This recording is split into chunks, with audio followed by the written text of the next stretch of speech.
আল্লাহ বলছেন এই কোরআন হলো মুত্তাকীদের জন্য হেদায়েত। কথা কি বুঝতেছেন? কোরআন হলো মুত্তাকীদের জন্য হেদায়েত, মুত্তাকীদেরকে রাস্তা দেখায়। এখন প্রশ্ন হলো, মুত্তাকী ছাড়া আর কাউকে কি রাস্তা দেখায় না? কোরআনে কারীমে আল্লাহ বললেন যে মুত্তাকীদেরকেই রাস্তা দেখায়, মুত্তাকীদেরকেই হেদায়েত দেয় কোরআন। কোরআন মুত্তাকীরা পড়লেই উপকৃত হবে। মুত্তাকী মানে কি? যারা খুব সহজে আমরা যদি বলি পরহেজগার, বুজুর্গ মানুষ পরহেজগার, সেই শুধু কোরআন থেকে উপকৃত হয়, আর কেউ কেউ উপকৃত হয় না।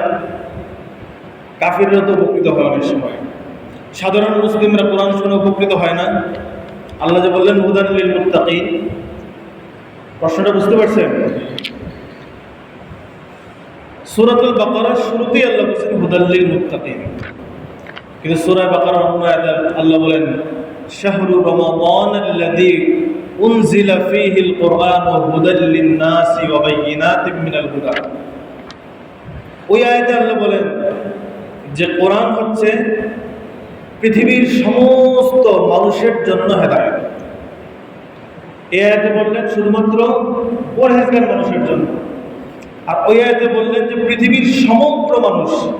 এই মানুষ বলতে মুসলমানও বোঝায়, হিন্দুও বোঝায়, খ্রিস্টানও বোঝায়, বৌদ্ধ, সব শ্রেণীর মানুষ।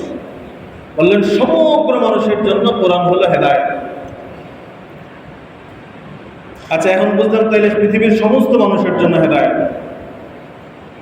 সূরা নাহলের অন্য একটা আয়াতে আল্লাহ বলেন যে ওয়ানাজ্জালনা আলাইকাল কিতাবা তিবয়ানান লিকুল্লি শাইইন ওয়া হুদাও ওয়া রাহমাতাও ওয়া বুশরা লিল মুসলিমিন।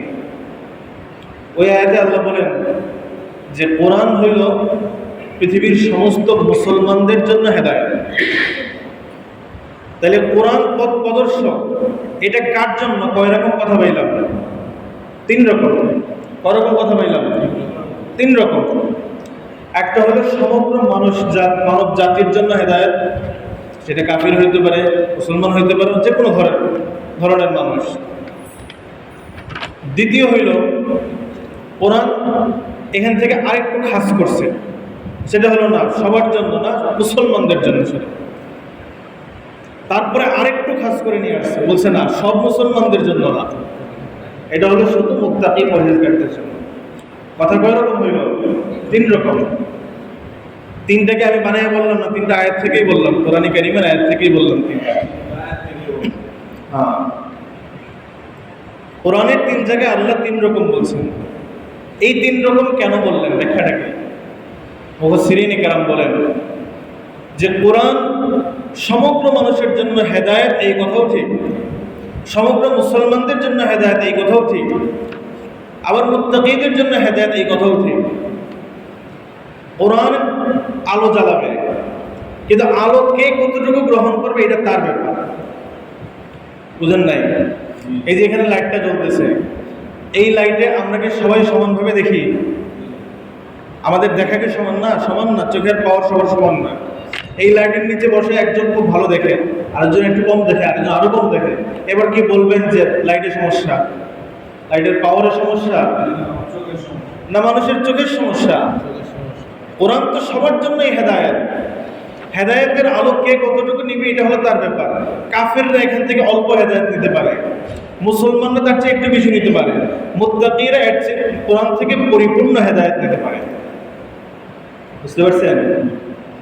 আরো সহজে যদি বলি, একটা উদাহরণ দিয়ে, আমরা যে ওষুধ খাই, ধরেন একটা 500 পাওয়ারের প্যারাসিটামল, এই ওষুধটা যদি একটা 2 বছরের বাচ্চাকে খাওয়ানো হয়, কি হবে বলেন তো? রিঅ্যাকশনটা অনেক বেশি হবে না? আচ্ছা, এই 500 পাওয়ারের ওষুধটা যদি একটা 20 বছরের যুবককে খাওয়ানো হয়, 20-25 বছরের যুবককে, তার রিঅ্যাকশন আরেক রকম হবে। যদি 40 বছর অথবা বয়োবৃদ্ধ আরেকজনকে খাওয়ানো হয়, যার রোগ প্রতিরোধ ক্ষমতা নাই, তাহলে আরেক রকম হবে। তাহলে বলেন তো, এই যে 500 পাওয়ারের ওষুধে কি কোনো বেশকম আছে? ওষুধে কোনো ঝামেলা আছে? ঝামেলাটা হলো বাচ্চা এটা এখান থেকে উপকার কম নিতে পারে, তার রিঅ্যাকশন অনেক বেশি হয়ে যায়। যুবক, তার জন্য এটা পারফেক্ট, বৃদ্ধর জন্য এটা পারফেক্ট হয় না। কোরআনে কারীমকে আল্লাহ তাআলা এমনভাবে, এটাই কোরআনের সৌন্দর্য, এটাই কোরআনের বৈশিষ্ট্য। আল্লাহ কোরআনকে এমনভাবে সাজিয়েছেন যে এখান থেকে মুসলমানরাও উপকৃত হয়, কাফেররাও উপকৃত হয়, হিন্দুরাও উপকৃত হইতে পারে, তবে সবার উপকৃত হওয়ার ধরন সমান না। কাফেররা অল্প উপকৃত হয় যদি সে চায়, অনেক কাফেররাও উপকৃত হয় কোরআন দ্বারা, মুসলমান তার চেয়ে একটু বেশি হয়, মুত্তাকিরা তার চেয়ে আরো বেশি উপকৃত হয়।